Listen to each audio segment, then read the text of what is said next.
moi, bienvenue à tous. Alors si vous avez aimé cette vidéo, n'oubliez pas de liker, partager et de vous abonner bien sûr si vous en avez envie. Alors Léa, tu regardes la télé, tu veux pas une petite histoire? Oh, je suis fatiguée, je crois que je vais aller me coucher. Mais tu veux pas que je te raconte une petite histoire? Bah si, mais au lit, comme ça je vais m'endormir. Ah bah voilà, allez. J'éteins la télé, j'éteins le feu, j'éteins la musique et j'éteins la lumière. Ah oui, surtout on éteint la lumière. Bon, après, Allez, on y va, on va dans la chambre et je vous raconte. Alors, ce sera 3 petites histoires. Allez, je vais éteindre la lumière aussi de la chambre. Allez, on éteint tout. On se met sur le lit. Non, la veilleuse, on la laisse, c'est comme une petite veilleuse. Alors, non, je ne vais pas dormir. Je vais pas sommeil. J'attends. Alors, comme c'est le soir d'Halloween, je vais vous raconter 3 petites histoires sur des petites sorcières. Alors, tout le monde est prêt? Oui. On commence. La première s'appelle Grièche. Le soir d'Halloween, les enfants se déguisent en fantômes, vampires, dégoulinants ou horribles zombies. Croyez-vous que ça les effraie? Pas du tout. Ils s'amusent comme des fous, creusent des citrouilles, décorent la maison de fausses toiles d'araignées et de squelettes qui gigotent. Grièche n'aime pas qu'on se moque de la peur, qui est une chose sérieuse. Elle décide de venir voir de plus près. On ne la remarquera pas au milieu des gens déguisés. Elle vole jusqu'à la ville pour observer en cachette. Un bonbon ou un sort, lance un minuscule vampire aux couettes blondes à la dame qui ouvre la porte. La fillette tend un petit panier. Gnac, gnac, je vais leur jouer un tour à ma façon. Elle lève sa baguette et récite la formule. Sucette, berlingot, caramel et nougat, devenez pucerons, cloporte et cancrelat. Les friandises se transforment en insectes grouillants. « Comment tu fais ?» dit une mini-squelette avec un bonnet et ses baskets. Les enfants se réunissent autour de la sorcière. « Waouh, trop bien ce tour !» Au lieu de se sauver, les gamins sont contents. La petite vampire glisse sa menotte dans la grosse main de la sorcière. « D'où tu viens avec nous ?» Grièche est stupéfaite. Pourquoi ces enfants semblent-ils l'apprécier au lieu d'avoir peur? « Bon, se dit-elle, je vais les apprivoiser.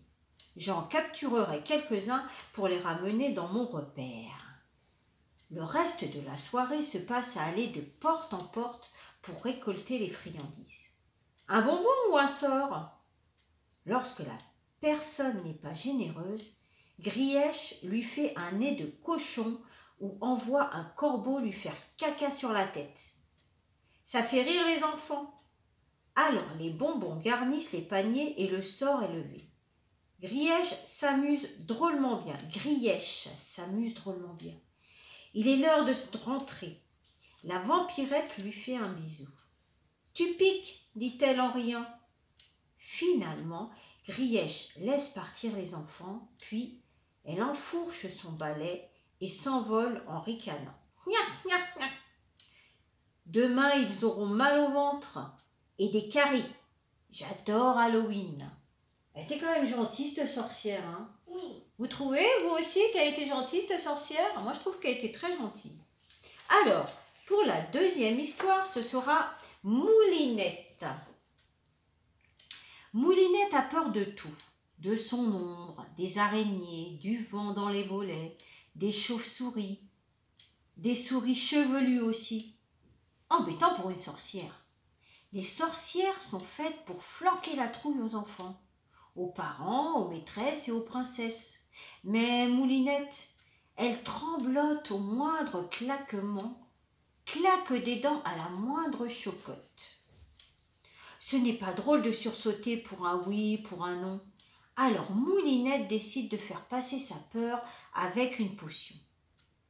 C'est en ça que sont les bonnes sorcières. Non, elle est une sorcière. Ça devrait pouvoir se faire. Le grimoire est rangé à la cave. Moulinette n'a pas le courage de descendre l'escalier qui plonge dans l'obscurité. Tant pis, je vais inventer. Elle a vraiment peur du noir, hein, Moulinette. Avec 1000 précautions, elle ouvre la porte du garde-manger. Vide. Pas de sirop de crapaud, pas de paquet de pâte de mouche, pas de rillettes de caïman ou de tablettes de chocolat. Le jour du marché, la peureuse était cachée dans le placard sous l'évier. Tant pis, je vais improviser. Avec 2000 précautions, elle sort dans son petit jardin, arrache des herbes et des racines et revient vite dans sa cuisine. Elle jette dans un chaudron ce qu'elle a récolté.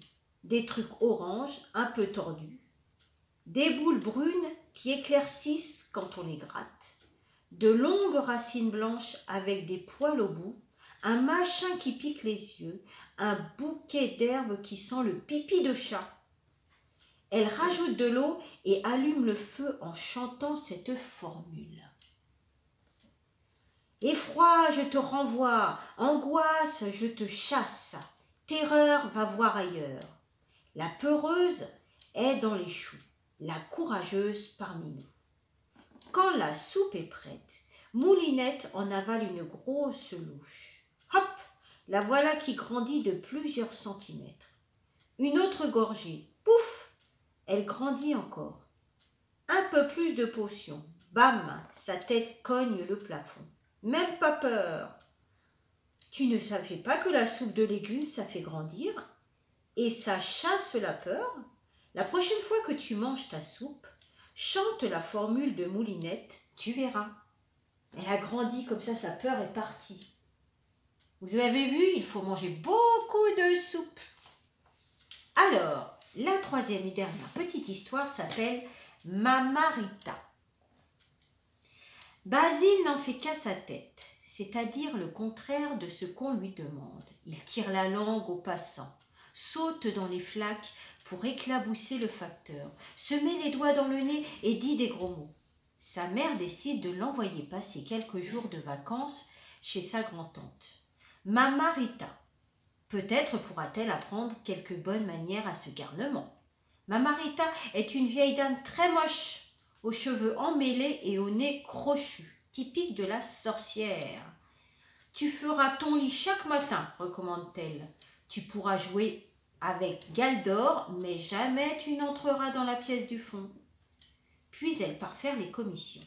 Évidemment, Basile avance vers la porte défendue. Grotte de mouette, elle est fermée. Le garçon colle son œil sur le trou de serrure. Il aperçoit des flacons pleins de bonbons, des bocaux remplis de macarons et de cookies. Mamarita est une gourmande cachotière qui garde pour elle confiserie et pâtisserie.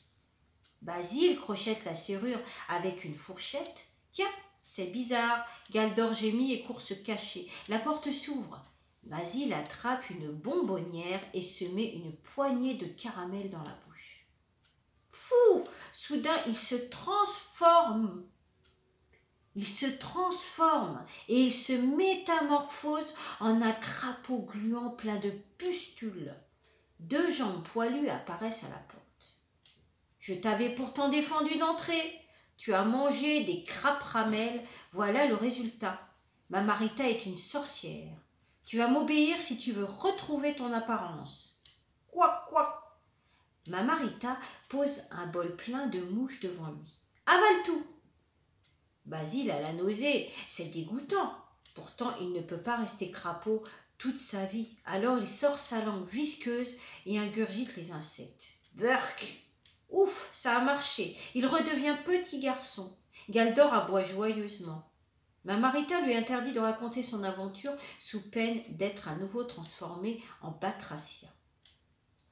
Quand Basile rentre chez lui, sa mère est heureuse de constater qu'à présent, il écoute ce qu'on lui dit.